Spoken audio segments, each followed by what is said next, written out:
창세기 5장에 셋의 후손으로 등장하는 에녹, 많은 신비를 간직한 인물입니다. 이 에녹의 신비는 영원한 신비이신 하나님과 깊이 교제하는 데서 주어지는 신비입니다. 그러나 신구약 성경 전체를 샅샅이 살펴보아도 에녹의 삶은 거의 대부분 감추어져 있습니다. 하나님께서 너무 기뻐하셔서 죽음도 맛보지 않고 엘리야처럼 들림받은 중요한 인물인데, 엘리야는 여러 장에 걸쳐서 자세하게 기록되어 있는데 에녹은 거의 다 감추어져 있어요. 여기는 하나님의 어떤 의도가 있는 거예요. 그래서 더더욱 우리의 궁금증을 자아내고 더더욱 신비한 인물입니다. 신약 성경 히브리서 11장 5절에는 이 신비한 인물 에녹의 삶에 대해서 요약적으로 평가하고 있습니다. 여러분이 읽어보십시다. 시작. 믿음으로 에녹은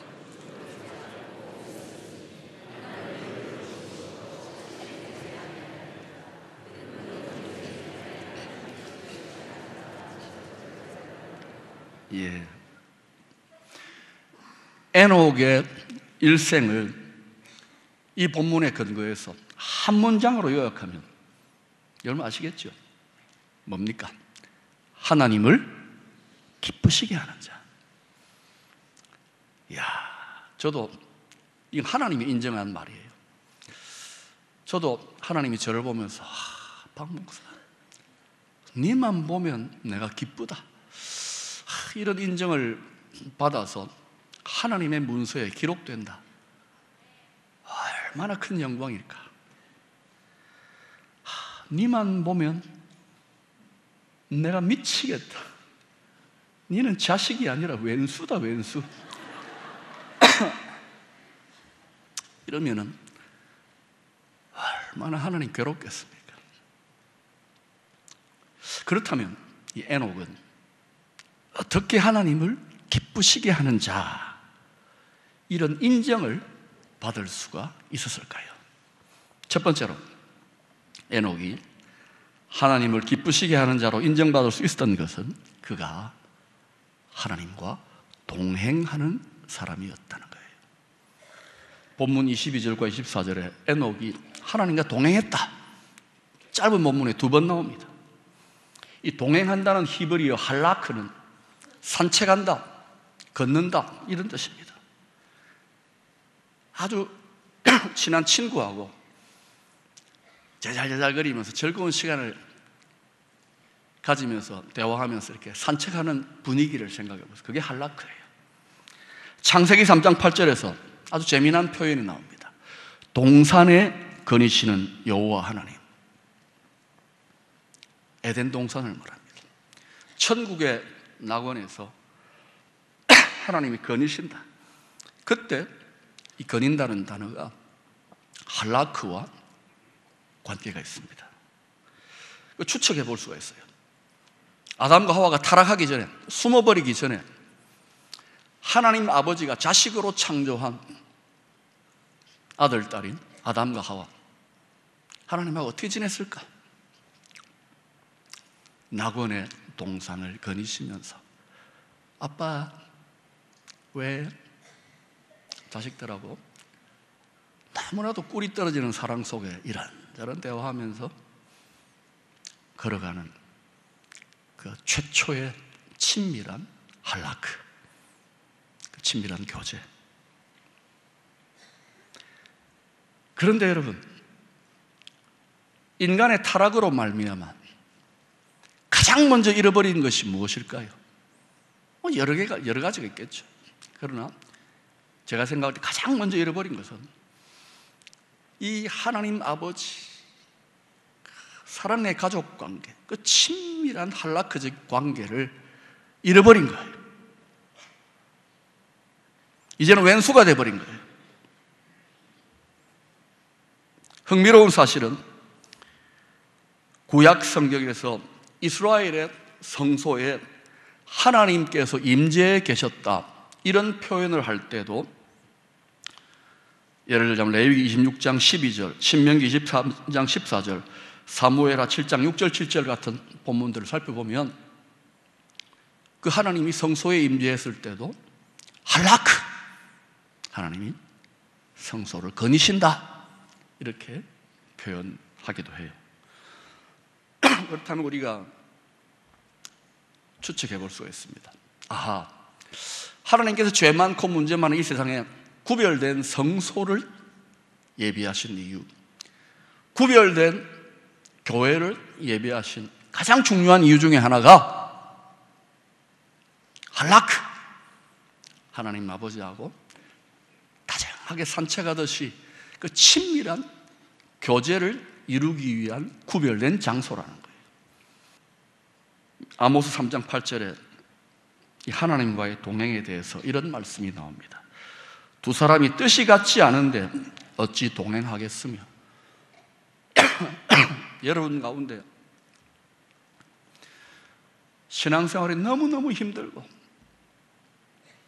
막 불평불만이 여기까지 차 있고, 그래서 천당을 가야 되니까 그냥 억지로 앉아있는 이런 분들이 혹시 있을지 모르겠어요. 우리 교회는 아무도 없겠지만 만약 그런 분들이 있다면 이유가 뭘까요?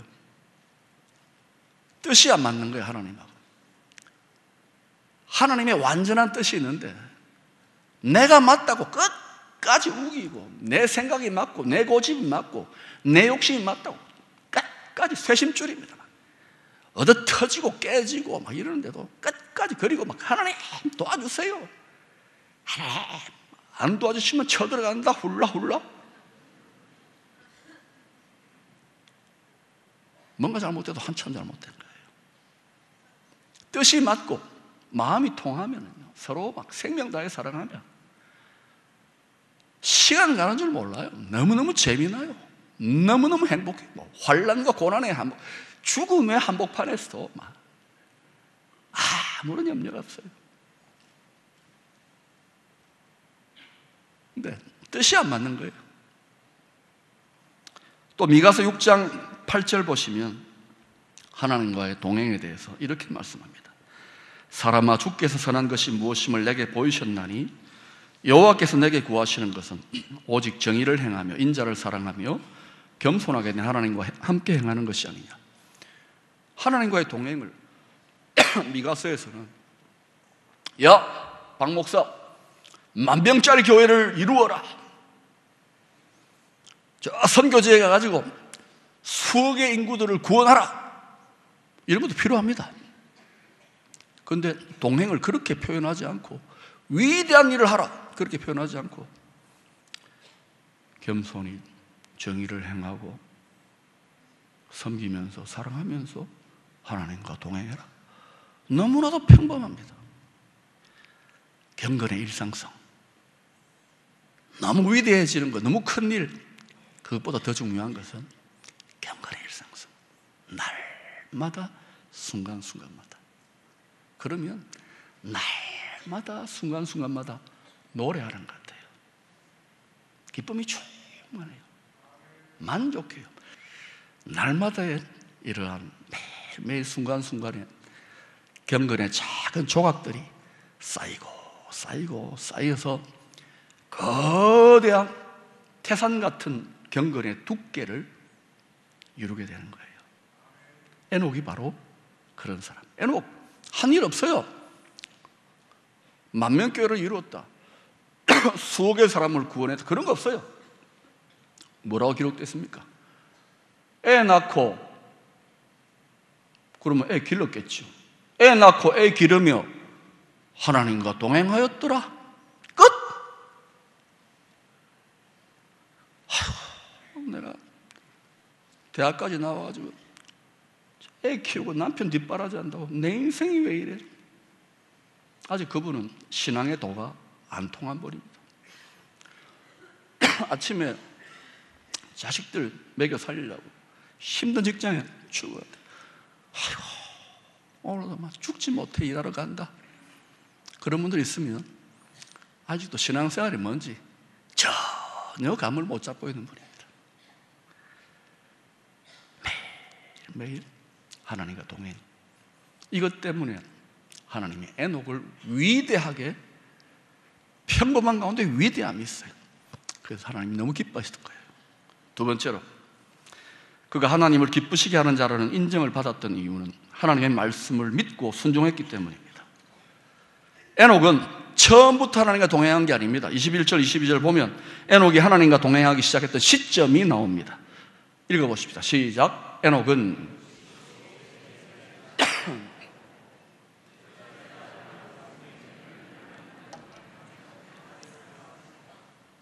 아들 무두셀라를 낳을 때 65세가 되었을 때, 그때 비로소 하나님과 동행했다는 거예요. 그전에는 그저 주일 예배 가끔 나가거나, 또 모태신앙인이니까 한 번씩 농땡이도 치고 예배도 한 30분 지각해가지고 겨우 설교나 듣고 축도하기 전에 싹 빠져나가고, 소위 말해서 썬데이 크리스찬인 거죠. 그런데 이 사람이, 이 모태신앙인이 65세가 될 때, 첫 아들을 낳았을 때, 무두셀라를 낳았을 때, 그 뒤로부터 하나님과 동행했다. 그 첫 아들 낳을 때, 그 65세 때 뭔가 하나님과의 관계에 중요한 변화가 있었던 거예요.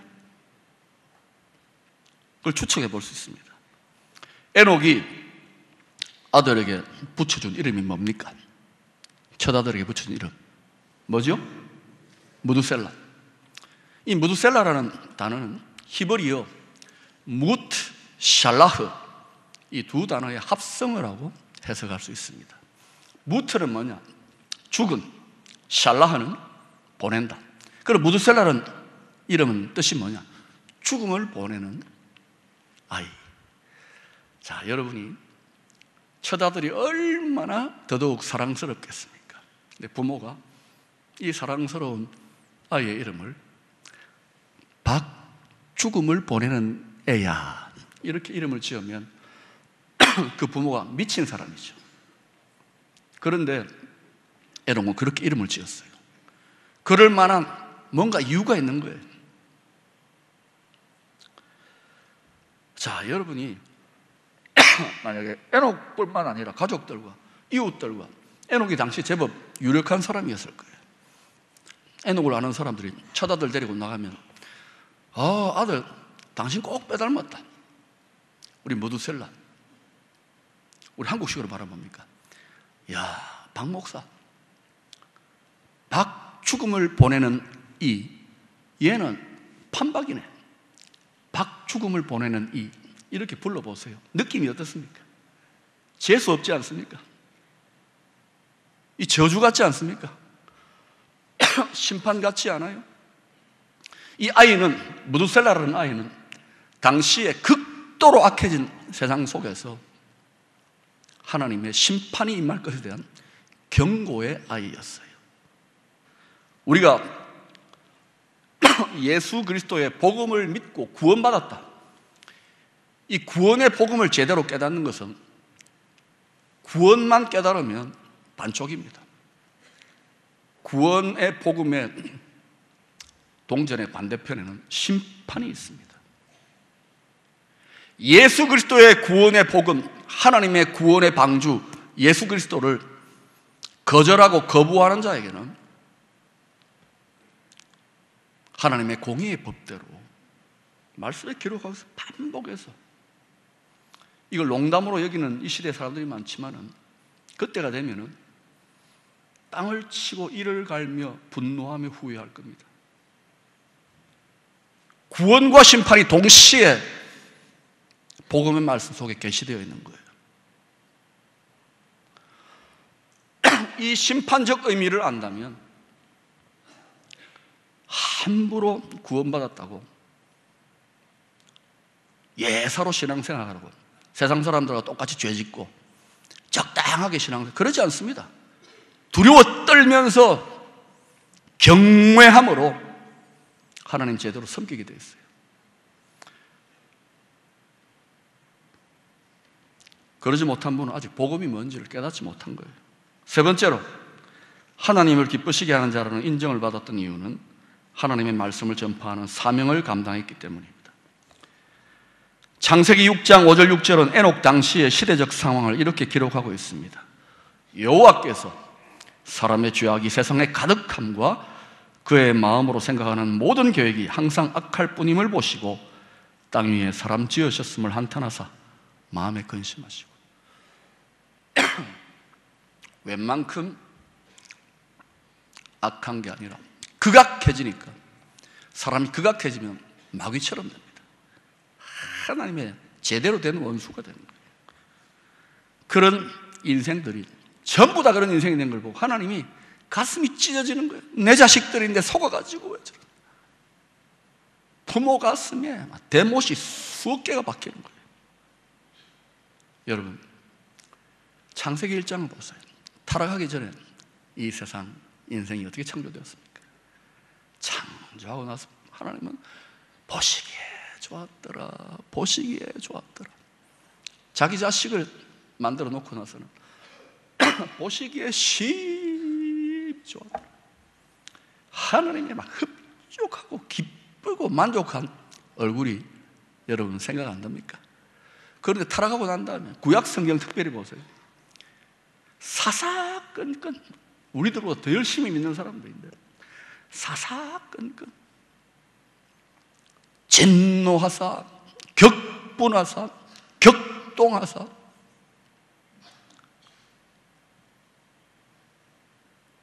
하나님은 온통 찡그리고 괴로워하고 가슴이 찢어지고. 구약의 하나님 거의 대부분 그래요. 그런데 신기한 것은 이 하나님하고 제대로 동행을 하는 사람들 가만히 살펴보세요. 깊이 동행했던 사람들, 에녹도 그렇고 사도 요한, 바울, 고생은 좀 했지만은 너무너무 행복한 거예요. 충만한 기쁨이에요. 다윗도 얼마나 고생 많이 했어요. 그런데 부족함이 없다, 부족함이 없다.